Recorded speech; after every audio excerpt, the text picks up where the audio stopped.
So here's a close-up shot of the gate, and I just wanted to show everybody that there's those big screws right on top, because Sage likes to stick his head through the opening of gates like this and lift it off its hinges. So we did that just to keep him from getting out on both hinges. And then the other thing is I just wanted to point out that with the Red Brand fencing, you really want to wrap it tightly around the fence posts so that you have good tension from post to post.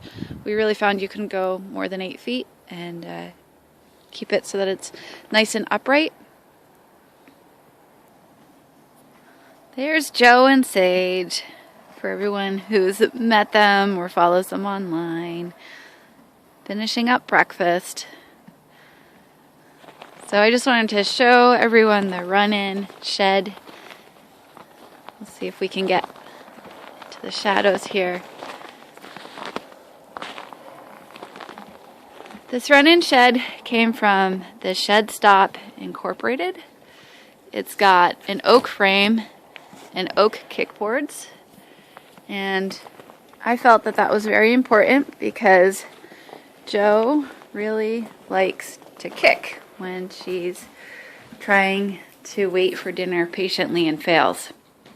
So the Shed Stop had this on the lot, and it has an insulated roof, it has vents on it, it has a really nice stain on the outside, and they charged me $2,700 for the whole thing delivered, which is fantastic. I checked a lot of other places. It was going to be more like $4,000 for a 10 by 12 run-in like this, and that was more than I wanted to pay for a somewhat temporary structure.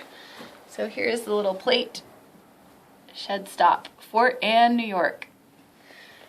I've been very, very happy with the quality of this shed. It is Amish built, and Joe came from the Amish. They clearly are familiar with animals that kick like she does. So the other thing to know about this is that after all the gravel was put in place and pounded down and made very, very level, my stepdad put down rubber mats for me. There's 5 of them. He bought them for me, so I'm not sure what the price was, but it creates a very nice level surface. And then I put down shavings occasionally, but not always. I really like them to have a nice surface for the days when they don't have shavings. The other thing I wanted to talk about was that I made the shed sit right in the middle of their area here, because then they can walk in a circle around the shed.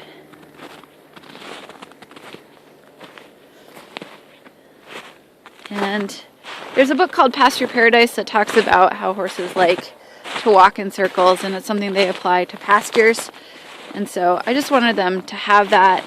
Also, if one of them was mean to the other one and they needed to escape, I wanted them to be able to escape in both directions from the shed. So that's how I set it up, and I'm very pleased because they do wander around in circles a lot and seem really happy with that, even though it's a really pretty small area that they have to get through the winter. Huh, Joe? Yes. Hi, I see you. Those are very nice curly lashes you have there. No, I don't have any treats right now. I don't. So as you can see, this is a very not level area, and we've fenced off the corners for right now just to keep them from sliding on it until they get used to it a little more. I think in some ways, in hindsight, a more level piece of property would have been better, but I also really think when you're going through winter months and not riding them very much, they can really get out of shape and they're more likely to get injured. And one of the things that I wanted to make sure of was that they had a little bit of a hill to go up and down so that they stay in slightly better shape. And I think it can make a difference. I know a couple of people with breeding farms that have nice hilly properties, and their horses rarely seem to go lame. So I think that can be good. So one of the things that I like about this property is that they have a lot to look at, and there's going to be horses next spring right next door. So I think that will be good too. So thank you for watching this video. I think that's about all I had to say about setting up the property so far. I'm planning on putting in pastures next spring down this hill, and then maybe at the bottom doing an area for a grass outdoor riding ring, something like that. Thanks for watching.